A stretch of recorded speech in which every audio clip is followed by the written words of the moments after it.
Good evening, everyone. Welcome to this meeting of the Executive. My name is Councillor Paul Follows and I'm Leader of the Council and Chairman of the Executive. Louise, could I have any apologies for absence, please? Thank you, Chairman. I've received apologies from Councillor Rivers. Thank you very much. Item 2, minutes of the meeting on the 7th of June. Can I have your agreement, everybody, to sign those minutes? Thank you. Declarations of interest, anyone, Louise? None received before the meeting, Chairman. Any declarations from the floor? Okay, questions from members of the public? Any questions from members of the public? None received, Chair. And any questions from members? None received, Chairman. Thank you very much. Leader and portfolio holders updates is item 6. I'm going to take the unusual tack of going last this time round, and I'm going to hand straight over to Councillor Clark to begin. Thank you, Leader. I'd like to say a few words this evening about the Farnham Infrastructure Programme. Next week, we'll kick off the first public consultation of the Farnham Infrastructure Programme, where all Farnham residents will have the opportunity to have their say on some proposals for Farnham's town centre. The proposals include the widening of pavements in Downing Street and Castle Street, as well as changing the traffic flows in some roads that are currently one-way in order to become two-way. This would prevent vehicles having to circulate unnecessarily around the town. There will also be the opportunity to have a look at ways to improve the A31 corridor, with options for the Coxbridge roundabout, Hickley's Corner and the Shepperton Flock roundabout. A leaflet will be circulated to all households next week with full details of the consultation. The consultation will have its own website where comments can be made. However, printed documents will also be available from Farnham Town Council. In addition, there will be 4 exhibitions being held later this month at Farnham Maltings, the University of the Creative Arts, the Bush Hotel and the Farnham Leisure Centre. The consultation will run throughout the summer, whenever that arrives, and will close on Sunday, the 11th of September. Thank you, Leader. Thank you very much, Councillor Clark. Next, I have Councillor Macleod. Thank you, Leader.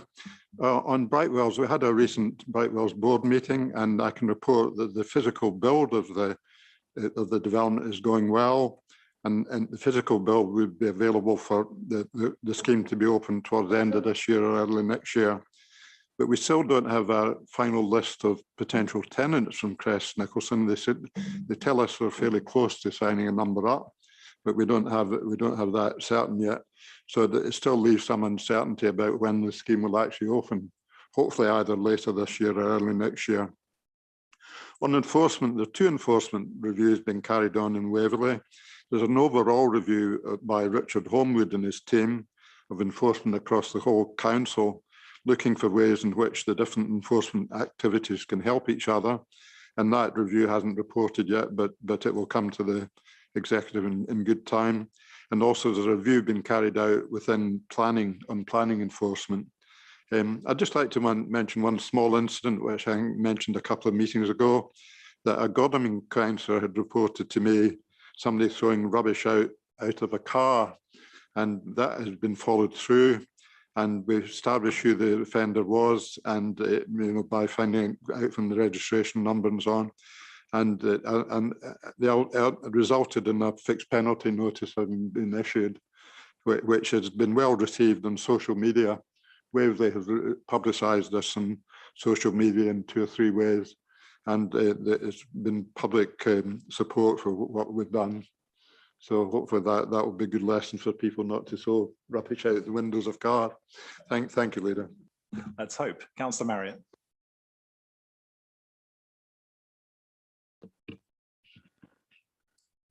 Right, good evening, Leader. That's the one.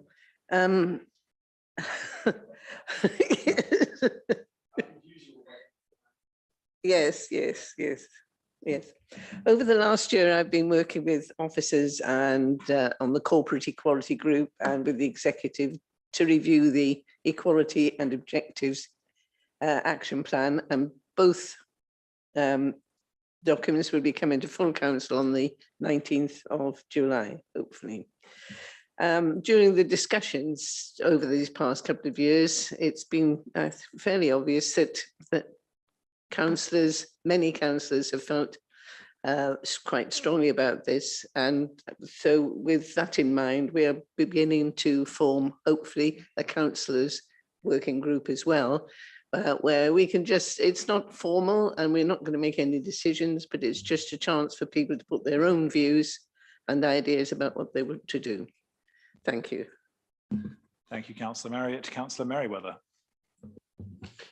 Thank you, Leader. I've got two substantive items on the agenda later on, so I just wanted to take this opportunity to promote to everyone watching on YouTube the discretionary element of the council tax energy rebate scheme, where Waverley Borough Council is now ready to receive applications. The scheme's intended to target additional £150 rebates to eligible households that did not qualify for the automatic rebates, which were limited to payments only to eligible households in council tax bands 8D.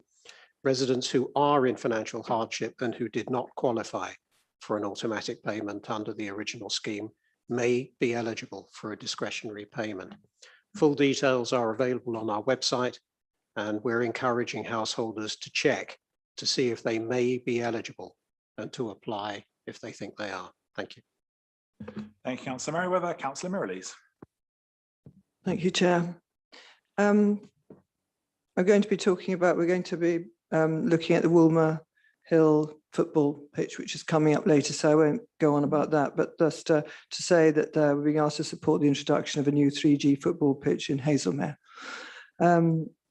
Following on from the successful application, we are submitting another application for the required works at the Museum of Farnham.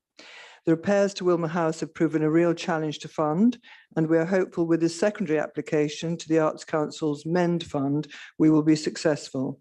In parallel, we are also working with stakeholders to bring forward options for the future of the operation of the service. Our aim is to conclude these works by the end of the year. I'm also pleased to report that the procurement of the new leisure centre contract is operating to the timescales we have set. The team, with input from ONS committee, has created the necessary service specification, contract terms and procurement parameters to allow the contract to be tendered later this year. We hope that as the market continues to recover, that we attract operators interested in running out excellent leisure centres from July 2023. I also want to mention that we had a very successful launch of Film Waverley at the UCA last week, and at the presentation we had Creative England, whereby we showed a really wonderful film of all the locations and areas and places in Waverley that can be used for filming. And people, we had Creative England were there so that you could actually go and sign up, put your name down if you are a business who a caterer or provide accommodation, or you're a film director, or you're a first aider, whatever, but to promote work within our borough, to be involved in what I think is a really exciting thing to have in our borough now. So that was a great thing, and I think people really enjoyed it, and it was very positive. That's it. Thanks. Thank you, Councillor Merrilees. Councillor Palmer. I don't have anything to report on the housing portfolio apart from the point which is coming up later. I'll just mention, I think we're all aware that the next round of the community infrastructure levy has started, and we look forward to applications from individual groups and even from county councils. Won't that be exciting?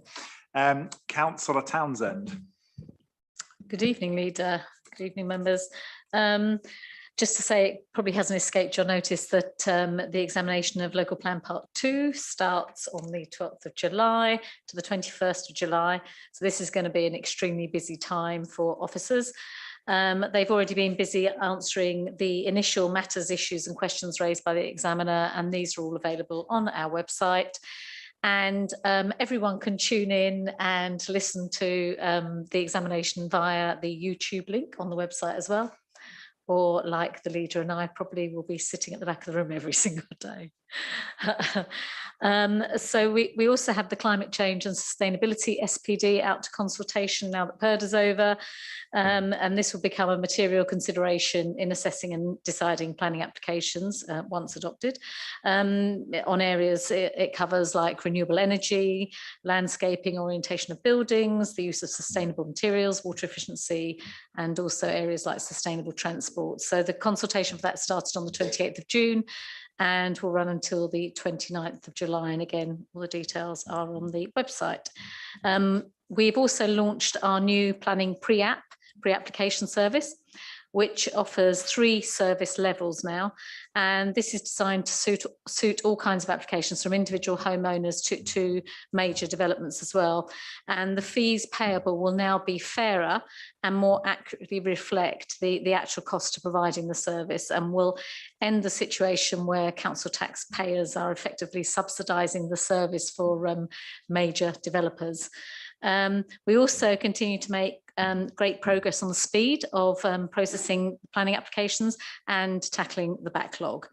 I have to also mention about Film Waverley, because I also attended and Cllr presented, and it was great. It was a really good evening, really well attended, and you know, hopefully we'll seeing more filming here in Waverley, which will be a great boost to the local economy as well, from all the kind of various sectors that Cllr mentioned.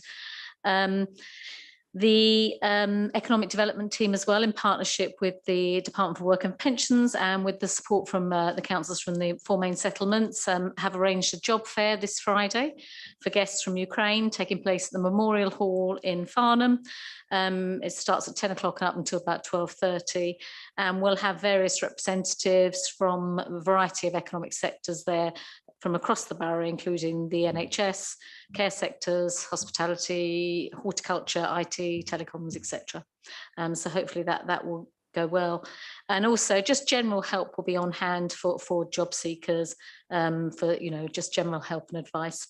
Transport is being arranged via the clerks, and I know as well in Cranley that the Lions are helping out there too. We're also working on our new economic development strategy, and the team is working really hard on that. And we have sent out an initial email to stakeholders and to councillors as well to start to gather some views. So that's all I've got to say. Thank you. Thank you, Councillor Townsend. And Councillor Williams, just to remind you, please don't say anything nasty about any poor defenceless oil companies in the light of any letters you might have received in the last 2 weeks, but please do go ahead. Yes, I have received a letter from just to put it on record from the solicitors acting on behalf of UK Oil and Gas, claiming that my remarks expressing dissatisfaction with the Secretary of State's decision to allow exploratory drilling for hydrocarbons in Dunsfold and quoted in the local press were defamatory, just in case anybody was unaware of that particular action. So moving on to other items, work on the decarbonisation of the Farnham Memorial Hall has continued, and I'm delighted to be able to announce that the air source heat pump has recently been installed as the final part of the project. Also, the cycle shelters that we've been consulting on and working to bring about have been completed in 3 of the 4 identified car parks in Godalming, Hazelmere and Cranley, and that continues our work promoting active transport. And work has continued on the decarbonisation of our existing buildings, alongside the completion of the work on the Farnham Memorial Hall. Woolmer Hill pavilion now has solar panels and a thermally insulated roof. And energy conservation work has been undertaken at our leisure centres, including pool covers, LED lighting, and replacing some of the pumps in the plant rooms. And all these measures do have significant carbon savings. Our officers are also working on the feasibility of various other solar projects across the area, including standalone solar farms. I certainly want to put on record that I am extremely grateful to the sustainability team for all the work that they are doing. And given that there was no sustainability officer in post when I took on the portfolio back in 2019, we now have a sustainability team of 4 staff, with the latest member of the team, Joanne Williams, taking up her post shortly, and an advert now going out for a zero waste project officer to work on the challenges of waste and the work that is needed in terms of our waste strategy in order to bring about the objective of a zero waste Waverley as part of the contribution to our net zero carbon trajectory. Thank you. Thank you, Councillor Williams, for keeping it legal. All good as ever. I'm just going to say a couple of other things because I've got a lot to say on the agenda this evening. So I do want to just say thank you to our officers for the management and organisation of the 3 by-elections that were held at the end of June, and the 1 neighbourhood plan referendum in Ewhurst also. And that's not just because I was thrilled at all the results, but it was a fantastically run event right the way across the board, was professional and sensible and well done right the way through, as they always are. So thank you to the team there. And also just to say thank you to the team here who are providing assistance to refugees from Ukraine. There are clearly quite some, we're now getting into the meat of some of the more challenging circumstances and some of the issues that come from the fact that this is obviously not just going to be a 6-month thing. I do particularly want to thank those officers for taking the proactive steps that possibly government should have done, and not assuming that this would be a 6-month thing and just writing it off there and then, and preparing for what clearly is going to be a slightly longer matter that we're going to be dealing with for a while. So thank you all. In which case, I'm now going to move then on to item 7, which is the recommendations from the overview and scrutiny committees. I'm going to say the one possibly slightly negative thing that I feel like I have to get off my chest here again.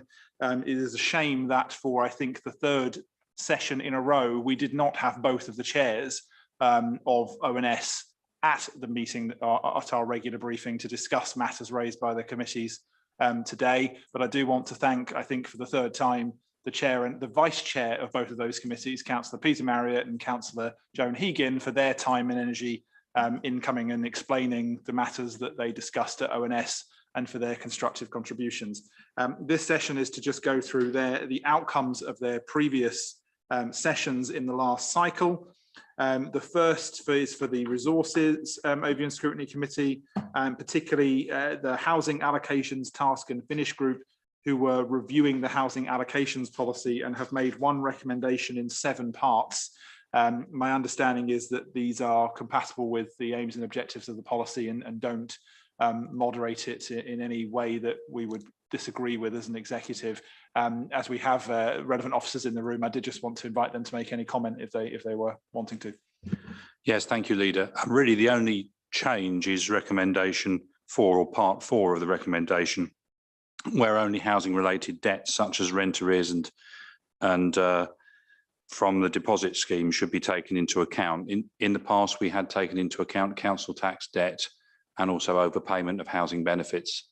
But the group very much felt that people being able to join the housing register and to have a secure home was more important than those other debts, and those other debts would be repaid during the normal process.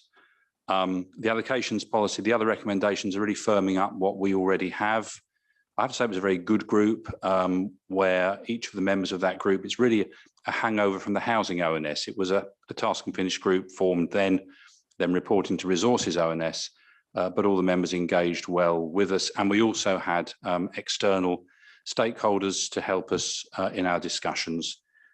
So really that is the one particular change is around debt. Thank you, Leader. Thank you very much. Are there any other comments on this issue? I'm going to ask the exec members not to read the news while they're in the meeting. I know what's just been put out on the press, so I can see the smirks around the room. So, any comments on the matter in front of us? Okay, not seeing any. So we're happy to accept the recommendations as stated. The second one is less a recommendation, but more just agreeing that we should accept the recommendations that we ourselves are about to propose to ourselves anyway. So I think we can just take that as noted and review it in our own time in the item later in the paper. Moving then on to the recommendations from the services group. The meat of this is the biodiversity policy and action plan. I think the general point that I would make before going through them line by line, I would certainly invite those who were present to chip in, is that realistically we have to set a policy as a start for this to work forward. So I think some of what's being proposed here by ONS effectively isn't possible, because we need to have the policy in place in order to do the next steps. I mean, officers are not going to properly go away and cost an action plan for something that they haven't actually had a direction set in policy yet. So there are reasons for these being done in the way that there are. That, I believe, would cover the first recommendation. I'm just going to go through them one by one, and I'll just read out the end prefix, so 8.2, and if any members wish to chime in. So the first one, highlight which aspects of the policy action plan reflect current practice and which are new. Is that something that you're content to accept or reject? Anyone? Liz? Well, the entire policy is new. I mean, there will be some aspects which, you know, the officers are carrying out already. But to be honest, this is a brand new policy. And what's being put in the action plan is a whole new way of working. So I think possibly that they just have to accept that it is a new strategy, and you know, take it from there, really. Okay, Steve. Yeah, we didn't have a biodiversity policy and action plan prior to this. Therefore, it's an introduction of a new policy, and clearly, it's the provisions of it are, you know, did not exist previously. Okay, then moving on to 8.3. I mean, from my point of view, 8.3 is are things that the policy effectively is going to ask you to do as part of the next stage, rather than come up in advance. But Councillor Townsend? Yeah, there is an indicative spend profile within it. There's a RAG rating within there, and the RAG rating has been costed loosely. Obviously, at this particular moment, the budget can't be set because there are so many things that the action plan needs to start. And we are, however, going to add on, to make it clearer for the ONS, we're going to add on an appendix with a broad outline of the rough budget. But at this particular point in time, you know, we need to set the baseline data for all of our land. This policy just covers our land under Waverley land and land under Waverley's control. You know, it will be very broad brush at the moment, but you know, we're quite happy to set that out to make it a little bit clearer for the ONS.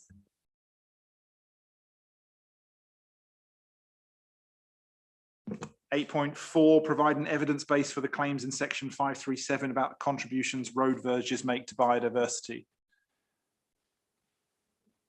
I mean, my personal view is that the actual highways authority, considering their own declaration of climate emergency, should probably be the ones undertaking such a study, considering they own and manage all the roads. Liz, sorry, Councillor Townsend. Yeah, I mean, we've got the highways is land under our control, as in we've got the contract for the land. You know, we will be setting, looking at baselines for land under our control. That's part of the action plan. So I think that is something that will come later on down the line. You know, this is a new strategy, so we'll create the baselines, create the measurements within those management plans, which we will create for each of the areas. Now, we have some management plans for some of the areas that we cover, but these are going to be far more comprehensive. You know, we'll be listing all the species within those management plans and listing and obviously setting our way forward. And also we are waiting for part 2 of the Environment Act, and obviously the toolkit that will be required for measuring biodiversity as issued, or as and when issued by the government, if the government still exists at the end of the day. And you know, that is to come. So this is a starting point. I know we've said that this is a living document, but we have to start somewhere. We want to start doing some of that legwork before we then, you know, have to. If we've got to wait for 2 years before the extra guidance comes out, at least we would have started along the journey. You know, we can't wait any longer. We really need to start increasing diversity across the borough. I think also biodiversity. Just to reflect the comments of the Vice Chair of that ONS earlier, I think I'd be keen to ensure that we had a comment in this section that says that when we do such baselines, we need to acknowledge the methodology and the limitations of any of those baselines. It doesn't mean we're going to not do a baseline, but just as long as we reflect upon what the limitations of them are. Okay, any other comments, Steve? Just very quickly, the management plans that referred to, we did suggest that it would be helpful to cross-reference those management plans within the biodiversity policy. That, I think, is a helpful is a helpful thing. We do need to provide in a document like this signage to other sources of information, rather than trying to swamp the document with all the information, answering every question that anybody would ever ask. The information is there, but it does need to be cross-referenced. Thank you, Steve. And then item 8.5, given the scale of the Ministry of Defence land holdings within the borough, it should be added as a partner organisation in Appendix 3. So this covers predominantly, this is about land we own and manage, isn't it? So the fact is, it's not going to include the MOD. A comment I made earlier was that, generally speaking, the addition of live fire weapons does make areas quite biodiverse after a while, because for some reason nobody wants to spend a lot of time on them. So I think in practice we need to acknowledge that the MOD exist and that they've got lots of land, but in practice it's not managed by us and we have absolutely no impact on it whatsoever. And the land isn't being used for a biodiversity reason, and if they decide to not, they will get rid of it. And they're also exempt from all of those clauses in the Environment Act for the same reasons. So, okay, 8.6. Include an executive summary after the foreword to make the document easier to navigate and understand. I mean, I think the only comment I'd add there is that we will always do our best to try and make the document easier to understand generally in the language, to improve its navigation, particularly for paperless reading of the document, as is often one of the issues. Do any of the people involved here believe that the exec summary is particularly necessary? I think when we had our meeting today, it was myself, Councillor Liz and Councillor Williams, that we agreed that if they wanted another, there was an executive summary at the beginning, but we agreed, you know, that if they wanted another one, we'd have a look at creating another one if there was any other details. I must admit that during the ONS, I think people said that the document read well and that it was easy to understand. So to be honest, I'm a little bit confused about that. I did think it was written so that it could be easily understood, because it is quite a complex topic, and you know, we could end up putting a load of you know, data and figures in there, and what we've tried to do is explain the process and the way forward. So yes, we will look at an executive summary and see if we can improve on that part. Right, fair enough. Okay, as long as we're not doing an executive summary of an executive summary, in which case it's getting a bit meta and we need to just kind of dial it down. But yeah, okay. Right, 8.7, enhance the section of the report on the legislative context, for example, to reflect the requirement under the Environment Act 2021 for councils to produce a biodiversity report every 5 years. I believe there was a section that reflects on the legislative context, isn't there, Councillor Townsend?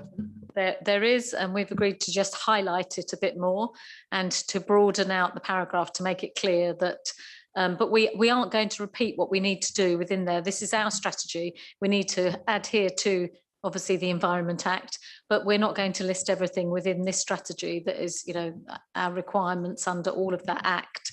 However, we are going to just expand on that to make it clear, you know, to members what you know, where the act is if they want to read it, and also a little bit more expansion on that paragraph. Especially as those biodiversity reports every 5 years are fairly meaningless until we get the secondary legislation as to how to actually conduct them. So it's all a bit moot anyway right now. 8.8, include targets for achieving Natural England's favourable conservation status for habitats within the borough. Any issues with that? I don't think there's any in principle objection to doing that then, although I'm going to have to admit that I need to look up what that status actually means. Councillor Townsend? It isn't going to be part of the strategy. It will be something that you know, that might come in, but we cannot preempt that we are going to be able to get favourable conservation status without doing our benchmarking and without having our management plans in place. So for something in the future, the team are aware of you know, the Natural England's guidance and guidelines. So it will be something for the future. At the moment, we need to get started on you know, on our strategy and get it adopted. Thank you. 8.9, I'm just going to say yes, of course, somebody will go and do proofreading and we'll make sure there's any errors. And to be quite honest, sometimes that happens because people who've reread the same document over and over are probably going to miss something. I don't think the world ends. They're just drafting errors and we just move through them. 8.10, provide an assurance that concerns about specific sites raised by members of the committee have been addressed, e.g. the lack of mention of key species at Farnham Park. That'll be in the management plan. We're not going to list the key species. We will take out that column. It is, you know, it's a bit misleading having that within the strategy. We'll take that column out and it will all be within the management plan. Right, any final comments on the biodiversity stuff? Because that's the bulk of those actions. In fact, it's all of those actions. Okay, in which case I believe that concludes item 7. Item 8 is the tenancy strategy, which is with Paul Rivers and Nick Palmer. Obviously, Paul's not here. Nick, did you want to say anything on this before we go into any further comments? Not especially. I think it's extremely uncontroversial. Obviously, there are always challenges that arise, but broadly speaking, the approach that we're taking, and in particular the abolition of the temporary tenancy agreements, which we'll be discussing later on, are very widely accepted. 97% of the tenants who responded approved of the changes. And I've certainly been at most of the landlord services boards while they've been discussing this, and it was interesting, I think, to learn from as a sort of outsider, actually, the insecurity that comes through flexible tenancies. I think your gut reaction is that they're going to be something that people would prefer to have, and then when you get into the details, actually the opposite is true. Any other comments from anybody around the room? Okay, in which case the recommendation is, it is recommended that the executive approve the tenancy strategy and recommends adoption to full council. Strategy to come into effect on Monday, the 4th of September, in line with revised tenancy agreement and tenancy policy. Can I have all those in favour? Sorry, my apologies. Annalisa, did you want to comment? No, there's just a human error in there. It's Monday, the 5th of September, just in case anybody was super keen. Yes, we wouldn't want it to come in on a non-day, would we? That would confuse people, and I imagine would have been picked up by full council. So I'll amend that to strategy to come into effect on Monday, the 5th, was that, of September 2022, in line with the revised tenancy agreement and tenancy policy. Can I have all those in favour, please show? Thank you all. Bear with. Item 9, the Godalming Greenway Gateway route selection, which I will hand straight to Councillor Williams.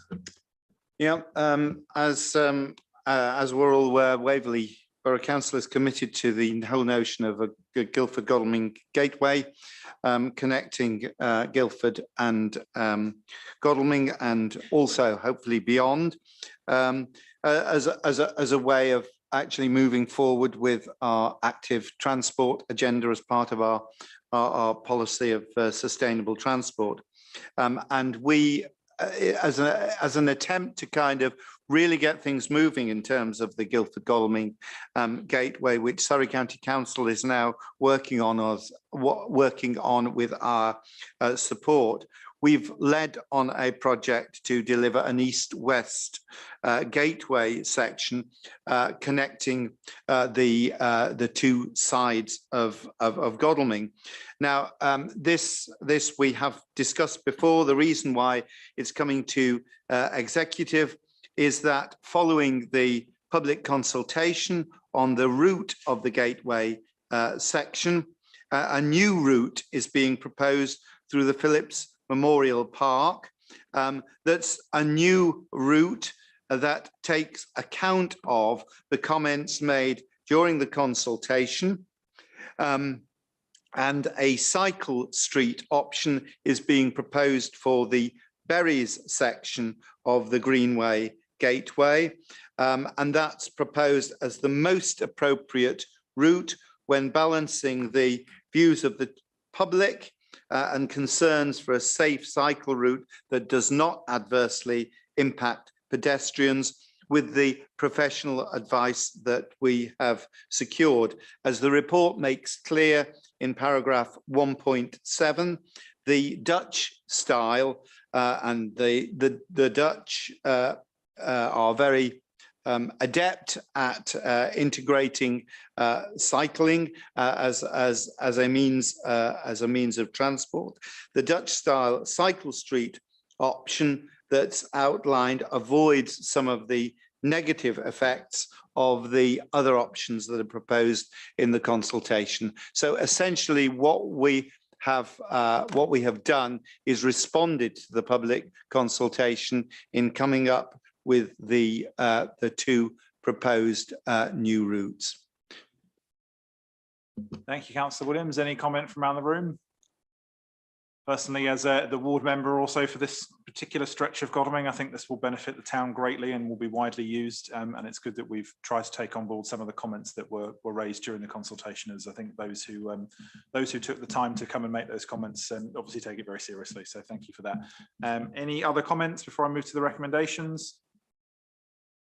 Okay, bear with me. The recommendation is in two parts, A and B. Part A, to approve the new sports pavilion alignment route of the Godalming Greenway Gateway as the preferred route through Phillips Memorial Park and to proceed to phase 2 of the project. And part B, to approve the cycle street option for the Berry section of the Greenway Gateway for SCC to include in the main Godalming Greenway contraction phase. Can I have all those in favour, please show?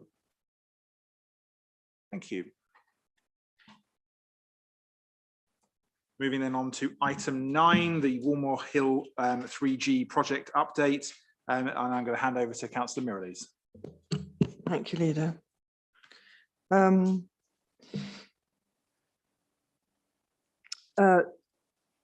Waverley with local clubs have been successful in securing a grant from the Football Foundation to fund 76%, which is £672,947, of the cost of a new third-generation artificial turf pitch at the Woolmer Hill Sports Ground in Hazelmere.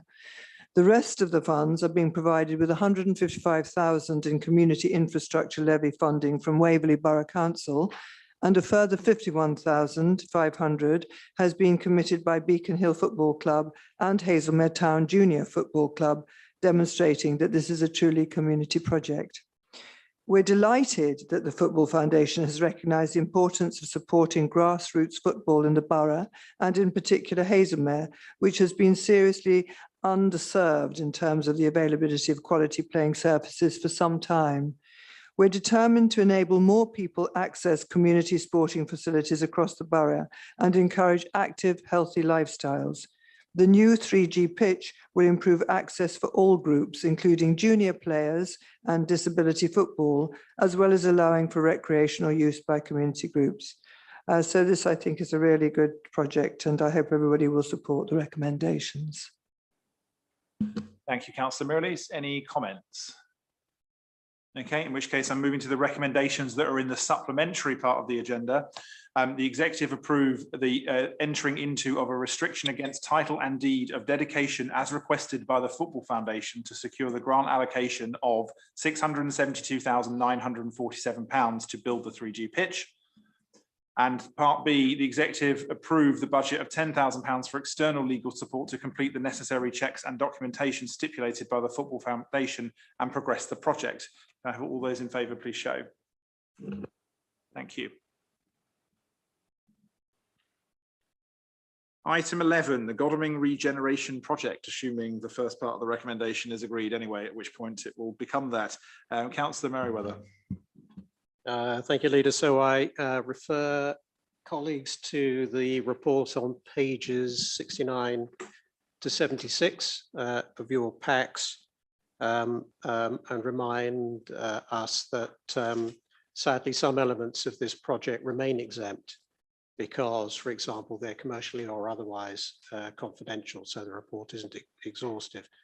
The recommendation centre on agreeing to fund the next phase, phase 3 of our homework, based on the outcomes of the considerable amount of work done on the project to date. Even before 2019, it was generally recognised and accepted that the council offices in the Berries were neither financially nor environmentally sustainable, and the council had started identifying options for their redevelopment then, together with other sites in the town centre, including others not in scope now. Our own work revisited this, again acknowledging that the status quo is not an option, but obviously now in line with our own strategic priorities. And you'll recall that our first phase 1 study from August 2021 focused on identifying concepts that were possible and establishing metrics against which these could be measured. These metrics included financial viability and housing provision, planning viability, environmental sustainability, not to mention others, including, of course, car parking neutrality. That phase 1 study identified 14 broad concepts across the 3 sites and condensed the 72 permutations of these down to 10 conceptual candidates.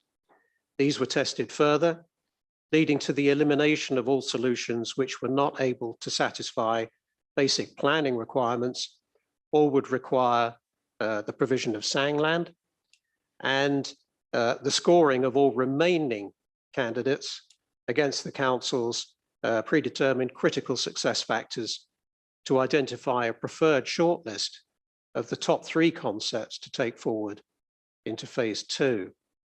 The phase 2 studies involved more detailed analysis around viability, zoning, and general deliverability on critical success factors, and also a dedicated work group involving representation from Godalming Town Council, focused specifically on car parking neutrality.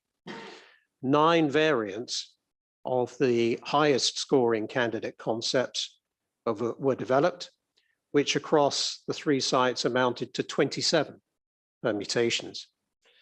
The phase 3 work will not only address the matters identified in the report, but of course will inform related analysis, including the validation of data needed for our financial analysis. It will also itself be informed by a program of community engagement that will take place over the summer, which will guide us on key metrics like the competing needs for housing and car parking within the context of the surviving candidate concepts. Finally, phase 3 will be funded from the Property Investment Reserve, which was established precisely for funding this kind of preparatory work on this kind of project. I must also emphasize that formal consultation will only start following separately when we have final proposals from the outcome of this future phase 3 work. I'm very grateful for the constructive comments and contributions, both from members here not only in overview and scrutiny, but also in the all councillor briefings we've held, and also from the members of Godalming Town Council itself as well. Thank you, Leader. Thank you, Councillor Merryweather, and just also to say on behalf of Godalming Town Council as well, thank you for the multiple incarnations of engagement, and particularly you yourself coming down and explaining a lot of this to the town councils. I think that was very, very necessary and very helpful. Any other comments from the floor on this?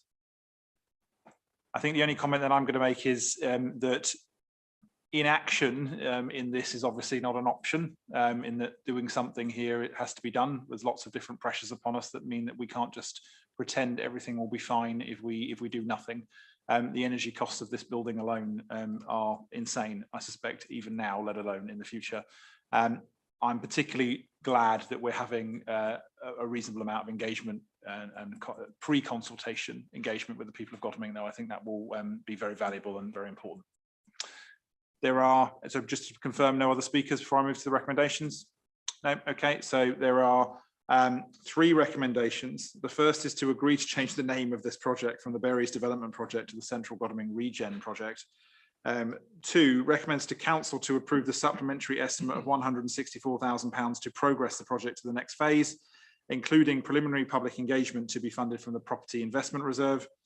And item 3, note that phase 3 of the scheme will progress to a formal pre-planning application submission that, subject to the outcome of the engagement process, and I do want to stress that section there, subject to the outcome of the engagement process, may include the following elements: a residential scheme and public car parking at Crown Court to bring much needed housing to the centre of Godalming, a retrofit of the Berries for office working space to reflect new ways of working, and increased car parking provision at the Berries site to allow for loss of car parking at Crown Court car park, and a residential and/or car parking scheme at the Wharf car park on Woolsack Way. Can I have all those in favour of the recommendations, please show? Thank you very much, everyone. Moving now on to the Community Governance Review of Towns and Parishes, the final recommendations. I think I do absolutely need to stress my complete thanks to the officers that have been working on this. It has been an absolutely massive amount of work. For those that don't know Waverley, who might possibly be watching this, we have a lot of towns and parishes in Waverley, none of which are afraid to show their opinion on quite literally anything.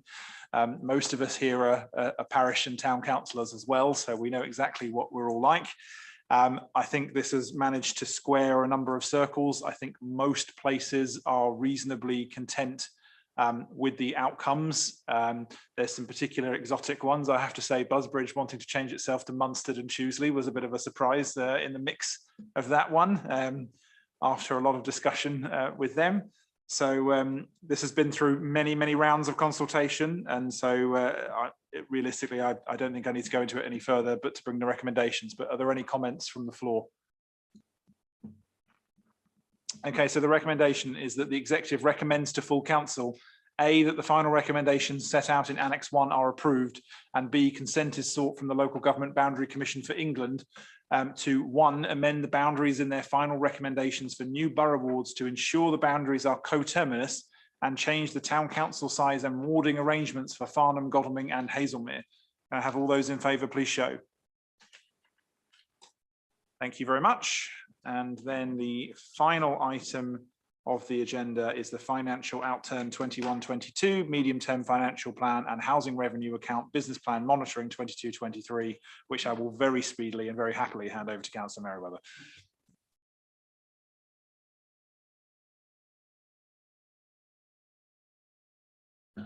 Members to pages 125 to 142 of your packs.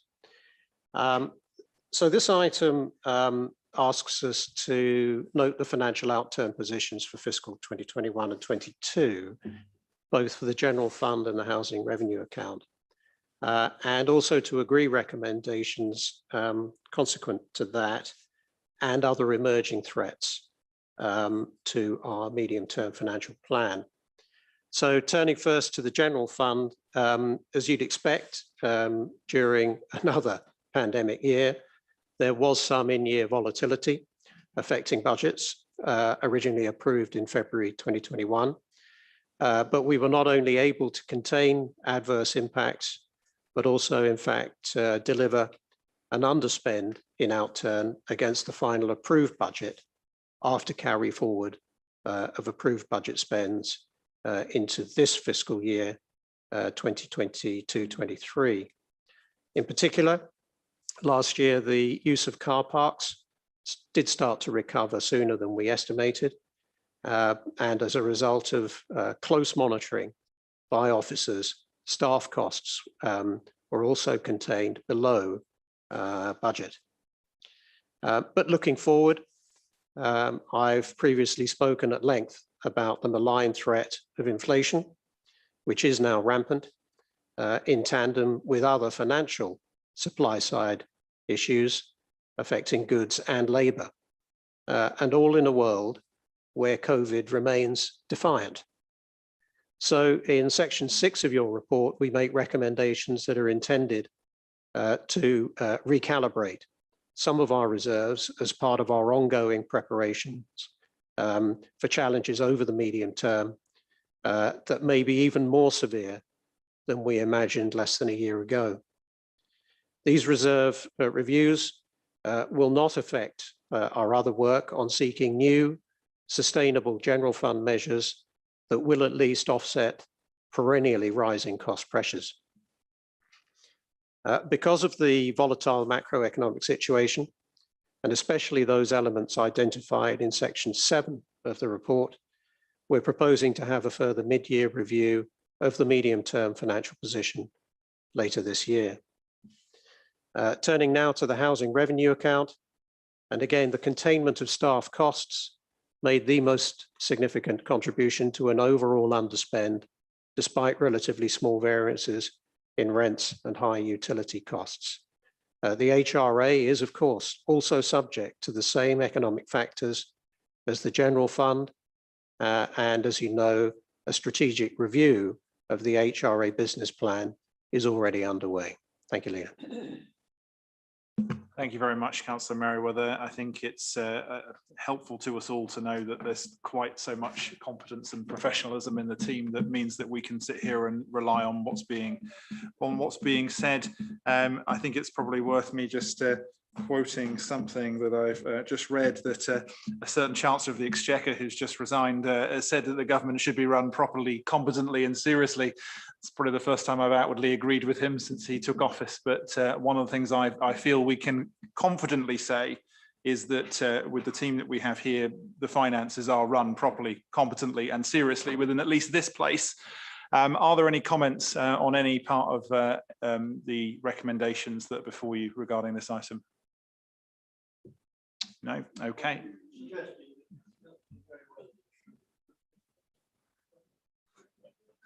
I don't think, Councillor Palmer, it's my position to make that recommendation to the government.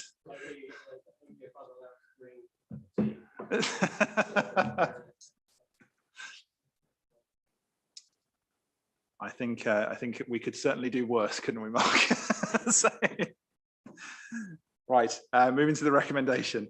That the executive, 1, note the 21-22 outturn position for the HRA and general fund, including the agreed budget carry forward amounts. That 2, note the emerging pressures and risks set out in the report, and in light of these, ask officers to undertake a mid-year review of the MTFP, including any reprioritisation of capital schemes, and to report to council in October via ONS committees. Recommend to council to approve the schedule of reserves in Annex 6, including the purpose, allowable use and proposed movements in 21-22, and to agree a delegation to the Section 151 officer to draw down from reserves if the use is in line with the approved purpose. 4, recommend to council to make the change to the Treasury Management Strategy threshold for the maximum investment for an individual counterparty as set out in paragraph 8.2. And finally, part 5, approve the capital receipt flexibility strategy as detailed in paragraph 9.3 to utilise the extended flexibilities around funding. Can I have all those in favour, please show? Thank you all. That was the last substantive item. There are no reasons to exclude the press or public. So I shall close the meeting at 18:54 with the assumption that the meeting that I'm on later today will no doubt be discussing the events of the day. We will be moving into the decision session for the co-portfolio holder for housing. So there will be a brief delay while we do a little bit of reshuffling in the room, not the sort of reshuffling happening in the world, I suspect. End of meeting now.